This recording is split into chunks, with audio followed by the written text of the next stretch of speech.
I would say a handful of people on Earth know, even in classified projects. It's highly compartmented.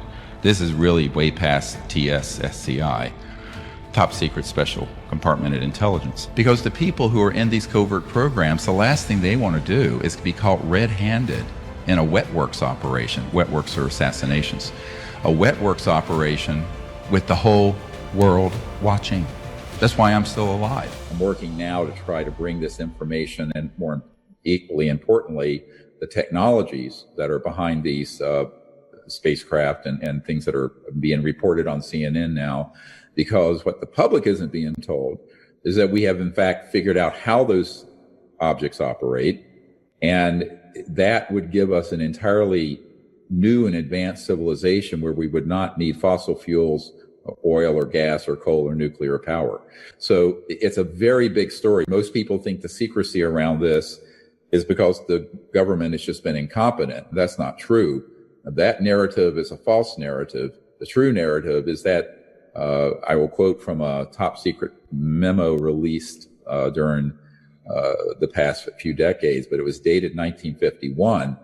And it stated that the subject was the most classified matter in the U.S. government, exceeding the classification of the development of the hydrogen bomb. I'm quoting. So a lot of people think this is about aliens. I said, no, it's not about ETs.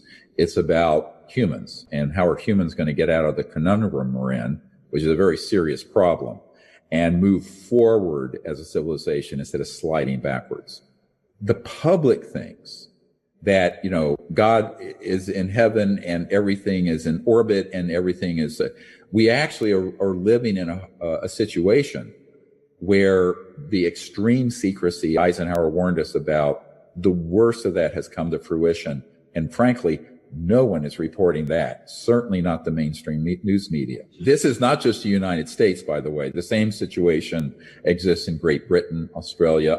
I've met with ministers of defense in most of the Five Eyes countries, which are, of course, New Zealand, Australia, Canada, Great Britain, US. I think this is the part of the story that people have a hard time, in a sense, getting their minds around, because we all grew up with our history lessons and our civics lessons, and the president is the commander in chief and blah, blah, blah.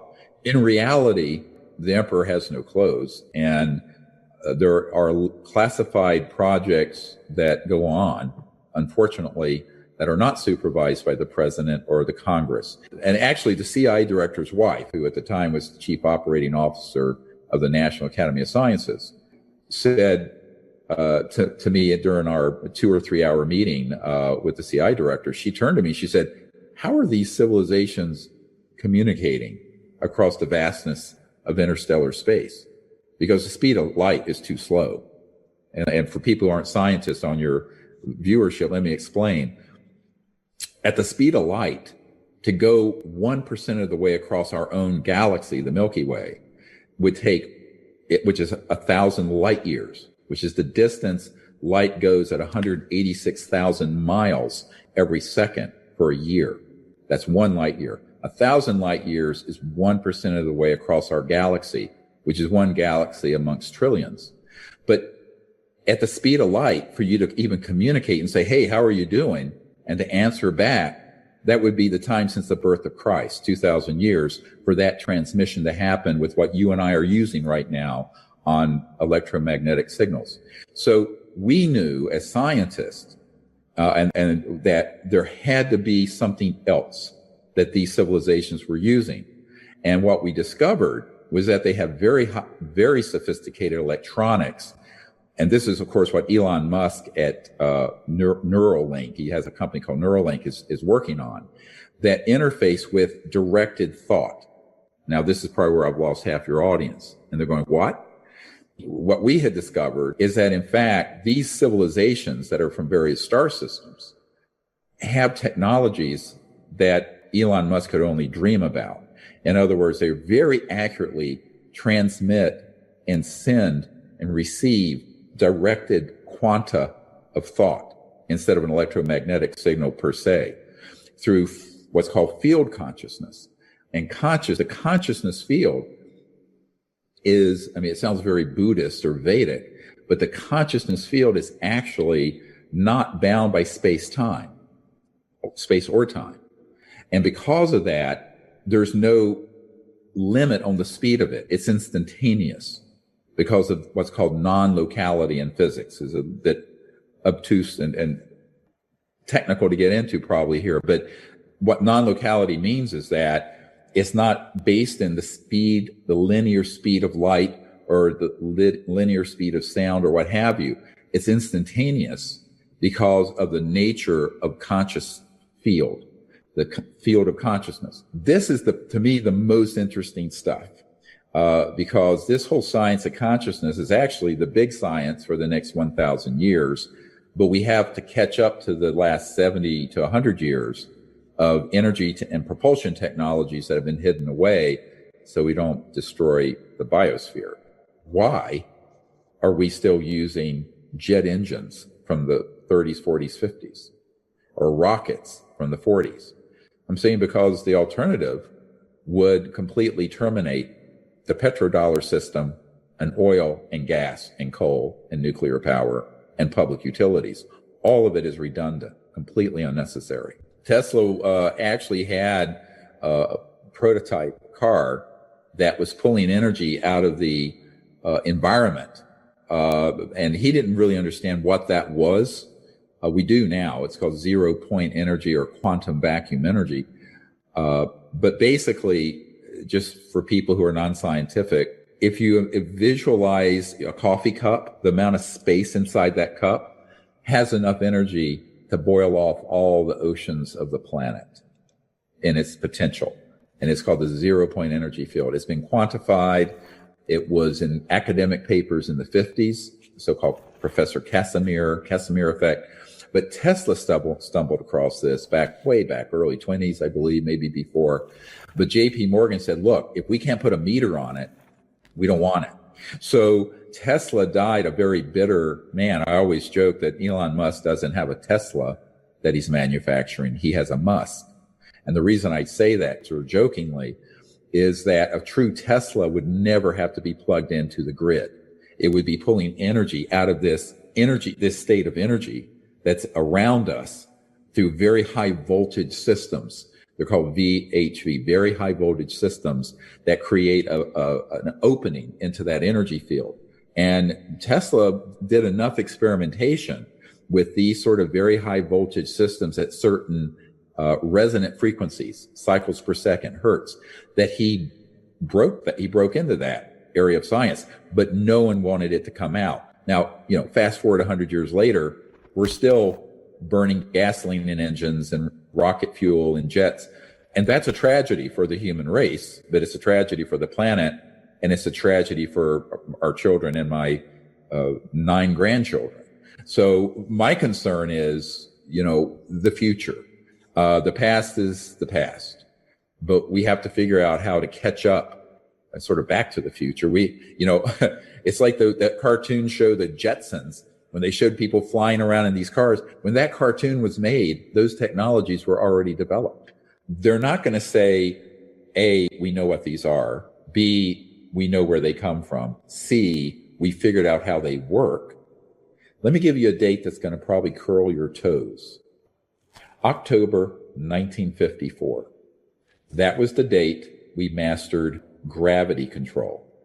Now, what do I mean by gravity control? What I mean by gravity control are high voltage systems that cause an object to what looks like levitate or move the way that vehicle that you saw in that video released by the Pentagon this week. And they confirmed, yes, this is real footage. And they released 3 different videos. What they didn't say, because the people releasing it don't know this because of the compartmentalization, is that there is an unacknowledged compartmented program that began studying this in the 40s and 50s, and by 1954 had figured out how those things operate. That's why when Nikola Tesla died, the FBI swooped into his apartment and confiscated all of his secret papers. How do I know this? I have a document from the Department of Defense demanding that the FBI turn them over and names them for what they are, the secret papers of Nikola Tesla. This is not an urban myth. I have that document. It came in this cache of documents I'm talking about. You're conscious and awake. You go to sleep at night. You awaken in a lucid dream where you're flying. And that dream ends up being precognitive. You see something that happens the next day or the next week or the next year. This is a lucid precognitive dream. How many people have had one at some point in their life? Most humans have, although most scientists won't admit to it because they don't want to be discredited. Just like the Aboriginals had Dreamtime as a routine way that they communicated at night in Australia. You know that story. And that's how they would know what to do the next day. They'd meet a friend in the outback and they know where to intersect at some remote area because they did it during their dream. Well, you could do that. If you can do it 10 miles away, you can do it a billion light years away. Because you've transcended space-time limitation. We can remote view. We can see the future, see the past. And of course, the masters and rishis of old could teleport, materialize, dematerialize, etc. So all conscious, higher intelligent life forms have the ability to manifest in ways that an interstellar, transdimensional extraterrestrial civilization can't. This is lesson number one. It's a hard lesson. It's a really deep one. Now let's talk about remote viewing. Everybody's heard of remote viewing. CIA programs, DARPA, DIA. I know a lot of these guys. Well, that's the ability to be a seer and use consciousness to see something at a remote distance or a remote point in space-time. This is the part that you're not going to hear and see in Hollywood. That's what you're going to hear about today. Is actually a level or a structure within the architecture of consciousness and non-locality where everything can be known, past, present, future, because it's embedded within the structure of the consciousness field. It's in every one of you. You don't have to go anywhere. This is a really critical part of this holistic technique for remote viewing. I don't particularly recommend the ones that have been military-based, the so-called, the scientific remote, SRV. I like the approach where you develop the understanding and experience of deep consciousness, understand that that consciousness is omnipresent, and that at a quiet level of the mind, when you're deeply quiet, you can enter into this field of consciousness. You want to be able to experience that state of consciousness and then relax into it and let it flow through you, and then the answer will be there. The answer will just come. Now, there are many ways to do it. The meditative state, and then going deep, and then relaxing and allowing it to be seen. That's one way. Dreamtime. I mentioned this before you went to bed. It was getting late. I would have gone more into this. You're asleep. So as you're going to sleep, get a journal, keep something by your bedside, and begin to affirm to yourself that you can have lucid dreaming, be awake within the dream, and you can travel to places and know things in that state. You can begin to practice that on a nightly basis, and as you do it, it'll begin to go up and up and up in accuracy. So I tell people, this is walking the talk here. Every important thing in my life has been the result of the lucid dream, remote viewing, meditative state, and guidance for, 40, 50 years. You don't take leave of your intellect or anything else, but you add this to it, and it creates a beautiful world and a beautiful life for you. That's so another approach to remote viewing is doing that in that dream state. The other is when you're going to sleep, or mostly when you're waking up. You're coming out of sleep into the waking state, but you're kind of in that drowsy, half awake, half asleep state, but you're rested. At that juncture, the junction between dream and sleep and waking, when you're relaxed, intend to know something. Ask to see something. Ask to have a problem solved. You will be stunned at how accurate you will become in getting that information. The secret weapon Adolf Hitler was working on was this. Why did it go black? Because they finally figured out how to master it, and they didn't need to have more people joining in. So they wanted to close off that discussion. This is how the spy masters operate. Now, when they began to discover, and I want to put this into three categories. You have assets that are material, stagecraft. And let's call these advanced aircraft of man-made origin. All right? And I'm going to show you some tonight, and it will blow your mind, and it should. But things like this. Man-made, anti-gravity, going all the way back to the late 50s and 60s. Triangular, disc, boomerang, etc. What you need to understand is, the gentleman I refer to and other people have confirmed this time period to me, that around October 1954, we attained gravity control.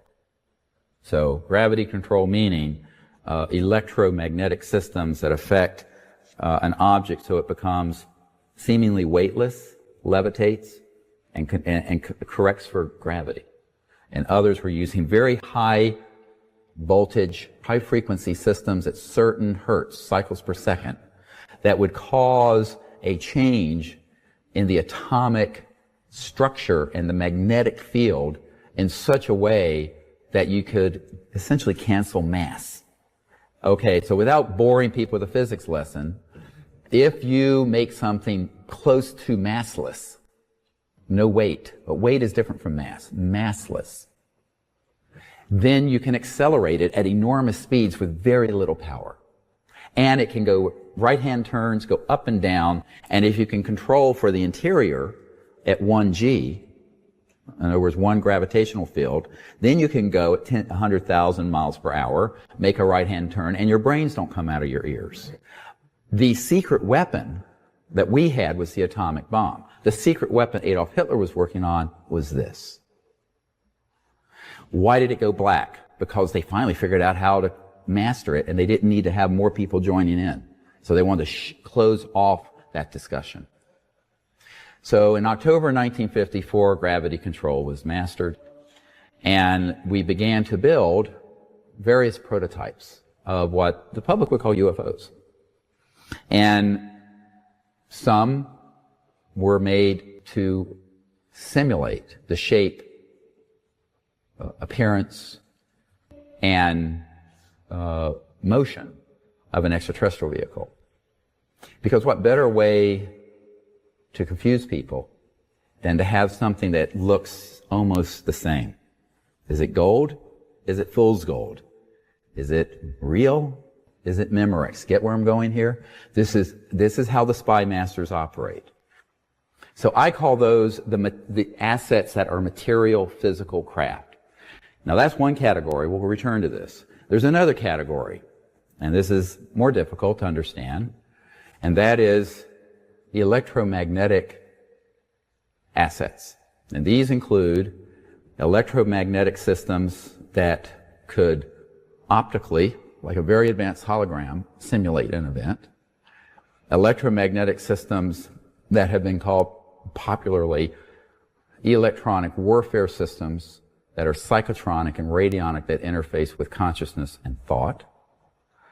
And electromagnetic systems that can affect large segments of the population when targeted.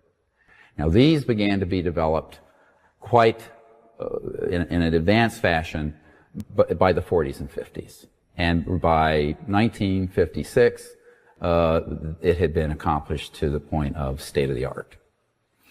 And then the other asset, the third category, is human intelligence, human assets. And these are folks who, some wittingly, some unwittingly, have been provided with a script and experiences that they honestly believe are real, but that have been programmed and are like very advanced consciousness holographic experiences. If you will, electronic hallucinations. Friends, let me listen carefully. Anyone listening. Do not think you're going to be off the radar of the sector of the intelligence committee working tasked with this issue. No level of encryption, no level of patents, no level of spy versus spy talking in gibberish code over a phone is going to frustrate their knowing everything you're doing in real time. And the only protection there is strategic protection, which is massive disclosure and public transparency of everything you are doing. The quickest way to get killed doing this stuff is to do it secretively. If you do it in full view, you're completely safe. Why? Because the people who are in these covert programs, the last thing they want to do is be caught red-handed in a wet works operation. Wet works are assassinations. A wet works operation with the whole world watching. That's why I'm still alive. We have to figure out how to move this, or I have to pass this on to a generation, because, you know, I won't be around for more than another 30 or 40 years. But we need people to understand what the sciences are, because this is the biggest change in the history of the human race.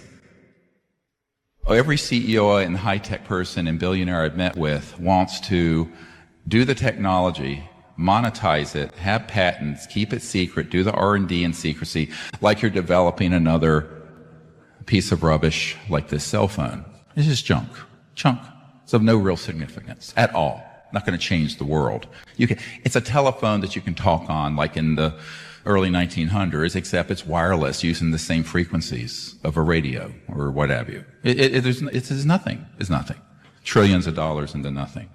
So the paradigm of doing this as a intellectual property and secret, the only way you're going to get that out is if you convince this other hardcore element within the intelligence community and corporate world that they should give up thousands of trillions of dollars of asset-based utilities and coal and oil so that this happens, and they don't want to do that. And believe me, Bill Gates can't take on this multi-trillion-dollar element. Bill Gates has no money at all compared to these guys. What can take them on? The masses of people knowing about it. The lab doing it is live streamed on the internet. It's done fully open source.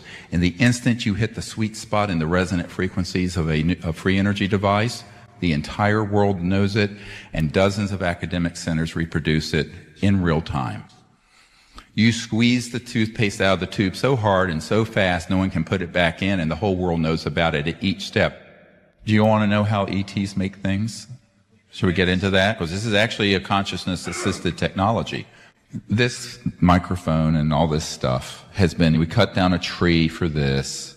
The metal was dug out of the earth, Neanderthal-like, and smelted down, made into metal, and then it's riveted together in bolts and screws. Transdimensional interstellar civilizations, which means the ones that are here and have exceeded the speed of light, have mastered the sciences of transdimensional manufacturing. To wit, they are able to create a standing resonant sonic energy field that is almost like an architectural blueprint of something, like 3D printing, but this is like 4 or 5D printing. Get it?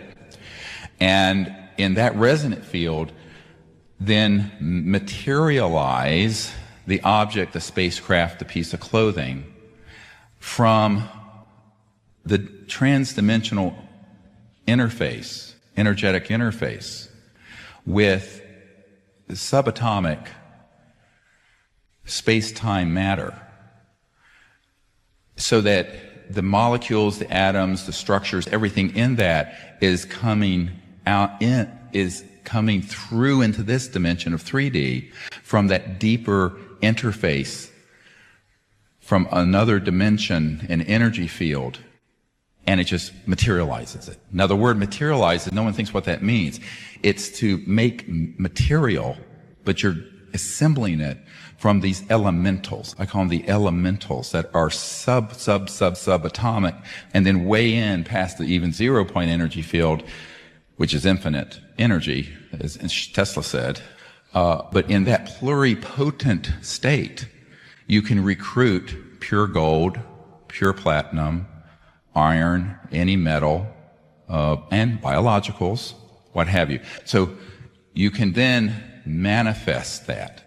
I'm trying to articulate something that's a very advanced science in lay terms so that you can follow it. But going back to this concept of consciousness-assisted technology, so if you're connected and you see what you want to manifest, you can connect to a technology that creates this resonant and sonic, deep sonic field that then materializes that object. So not initially, but say, I don't know how many years into the future, we're not even going to need to be having mining operations or manufacturing or anything that damages the earth. It will simply be this kind of high-tech 4D, 5D manufacturing. Forget 3D manufacturing. Look at it this way. Does everyone know what the internet is? You know how it came about? No, it wasn't Al Gore. It was DARPA, the Defense Advanced Research Projects Administration, and the Department of Defense developed it. By the way, they still run it, own it. But the internet, which is really very open source, everyone can get online for free, right? Or you pay a subscription. But the internet itself is free. So what I'm trying to have these folks understand is let's do this as in place of DARPA. Because the government is not going to do this ever. Therefore, there is no equivalent of a DARPA to do this for us. Therefore, let us create our own organization and entity that takes the place of DARPA to create this open source, 0-point, free energy platform where it's shared openly. And then that same group would then be able to take that knowledge and do all the thousands of vertical and horizontal applications. This thing, you use it for a little while, it's dead. What if it had a miniaturized EPE, solid state system in it, and there was no battery in it, or a tiny little one, just as sort of a discharging release of energy? It never has to be plugged in. Your PC never has to be plugged in.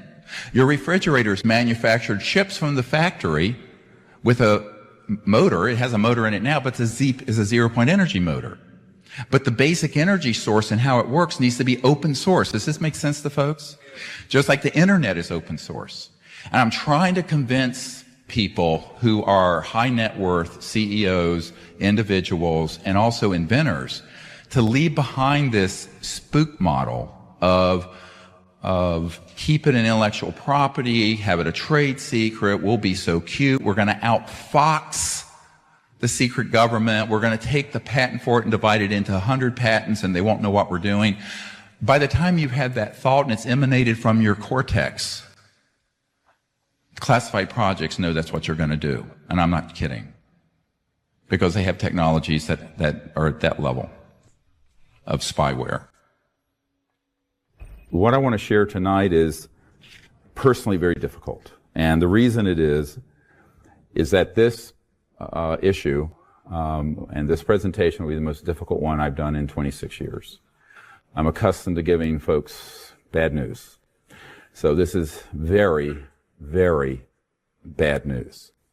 And I'm not saying that to be at all melodramatic. I'm telling you what the truth is. And the only reason I'm doing this is that there have been the information coming in, pinging my system, indicating that we're getting closer to the hoaxing of events to stampede the world into something that would make them look like a picnic. And there are a number of signs that have been mounting on this issue over the last 6 to 9 months. And I'm gravely concerned about it. My philosophy has always been an ounce of prevention is worth a pound of cure. Because if we can do what we should tonight and get the word out about this, there's a chance we can avoid what I'm going to be discussing. So it's a bit like if you were to tell someone they have some signs for a massive heart attack and it's imminent. And you can do some things right now, prevent it. You can ignore it and have it and have a code blue where the heart stops and, you have to be resuscitated. My goal here, using that medical analogy a little further, is to avoid the attack. And in this case, it would not be a medical emergency. It would be a national security and global emergency orchestrated by people who have been planning this since the 1950s. So what I'm going to be discussing is what in the parlance of the Pentagon, CIA, counterintelligence programs is known as a false INW, or a deceptive INW, or indication and warning. And some years ago, I had a meeting with the head of the Defense Intelligence Agency and General Patrick Hughes, and the focus of that briefing, which was quite extensive, was to give him information so that he would not be deceived in the event of a false or deceptive INW, indication and warning. And so you have people who often, you would think, who would have knowledge of these issues. And it turns out they do not. And then there are other people who should have nothing to do with something this sensitive, who are running the projects outside constitutional oversight of the president, the Congress, and their appointees, and of we, the people, most importantly. I want to be really clear that when this I'm sharing is, I would not do it if I didn't think it could be avoided. I would just keep my mouth shut and retire. I think we can avert this. I think that we can avoid the heart attack, as it were, using the analogy I used earlier. And that's why I'm standing here before you. Otherwise, I would have given up on this in 1994 when I first learned of all of these issues. I have a gentleman who was the third highest ranking man at the Naval Research Labs, who prior to in the vice president's office saw all the plans prior to it occurring. He's deceased, as I'm talking about it now. I did not talk about it for years. And he was told, I used to stay at my home. He said, look, I was told my wife and my children, my grandchildren would be killed along with me if I ever mentioned this. Now, the mother lode, the sort of the crown jewel of that kind of event is what has been planned assiduously since the 1950s. And that is a threat that would unite the world around a military junta, a militarism, that would put all of humanity together, but against one or more extraterrestrial races. Everyone thought, well, we're going to learn that lesson in Vietnam. We forgot it. We had Iraq. We forgot it. So they let a certain amount of time goes by, the population becomes complacent, we have a very short-term memory on such things, and then they move another one forward.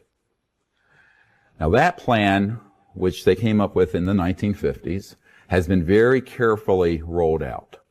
And I was asked today by a gentleman I was meeting with, he says, when do you think they might do this? I say they began in 1950-something. It's already happened. It's already happened. The false flag has already happened.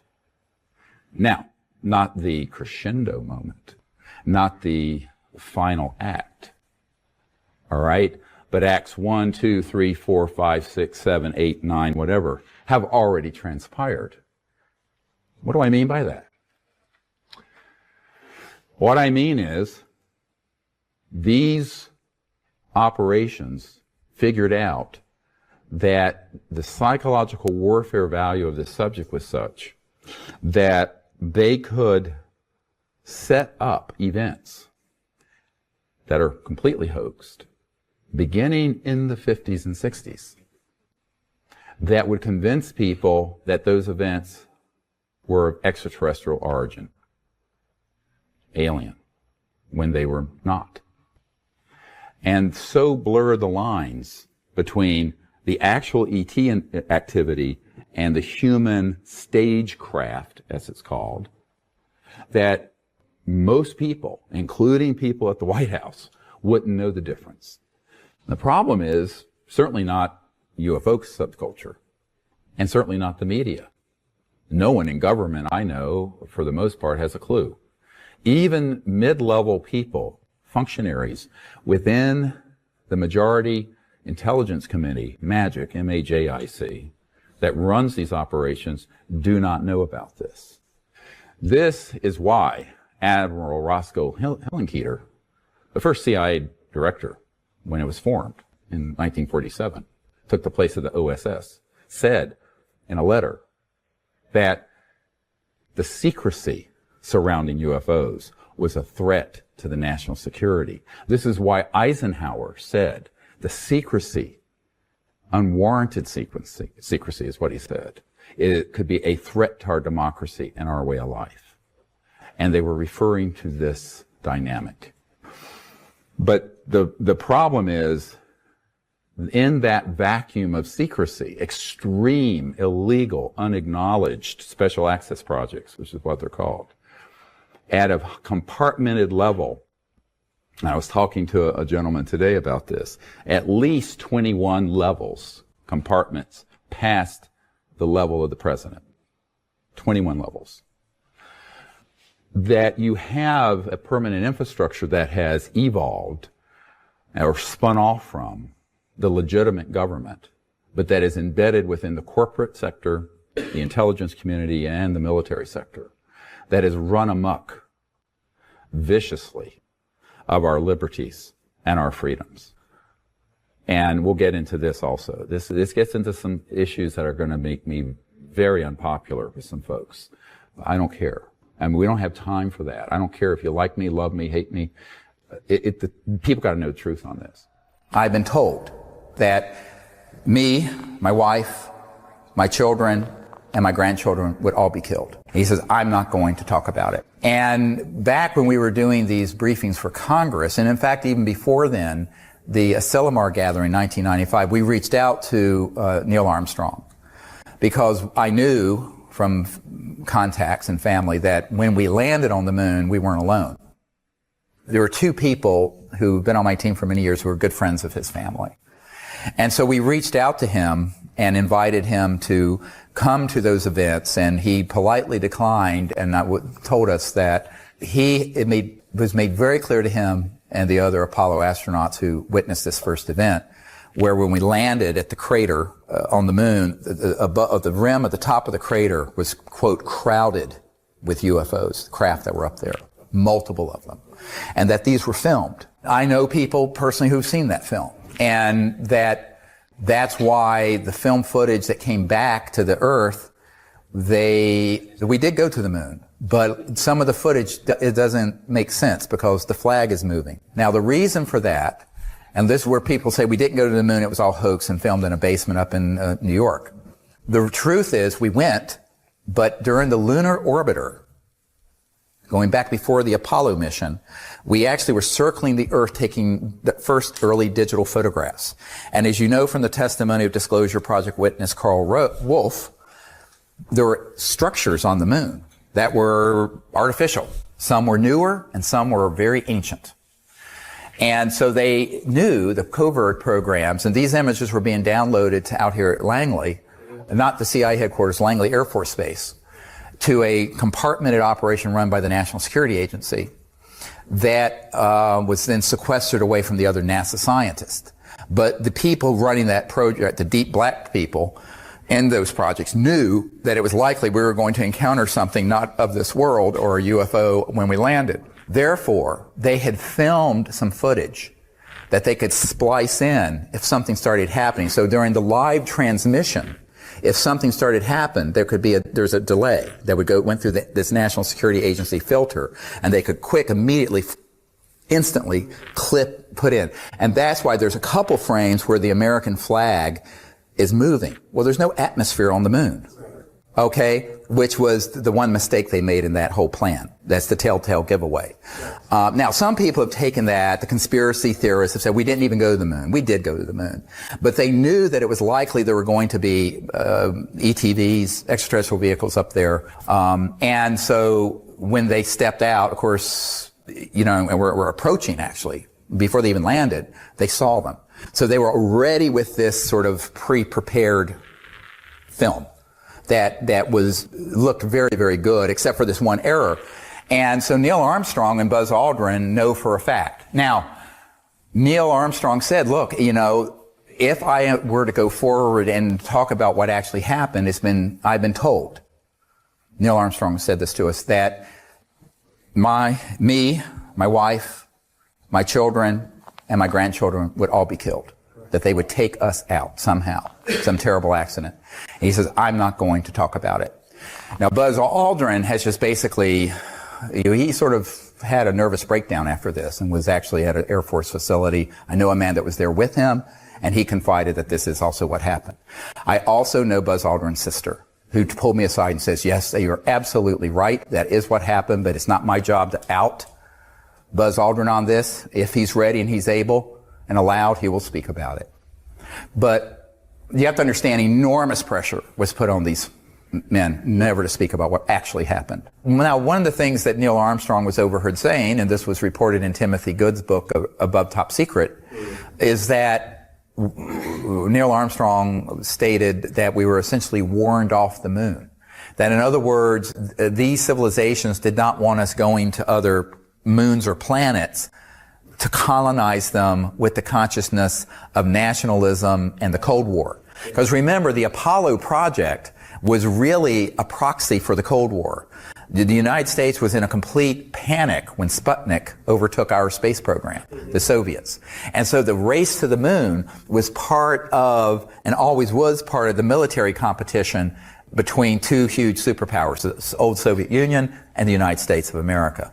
And so when we went there, but we went there not as a peaceful world civilization, but as a competing Cold War effort that were armed with thousands of thermonuclear weapons, hydrogen bombs, pointed at each other. That was not the consciousness that the ETs want to see us going into space with. They want us going into space with the consciousness of peace and cooperation, not militarism and war. So that's sort of your, let's say if there's an entry ticket to space exploration, that's the main one. And we haven't quite reached that point, have we?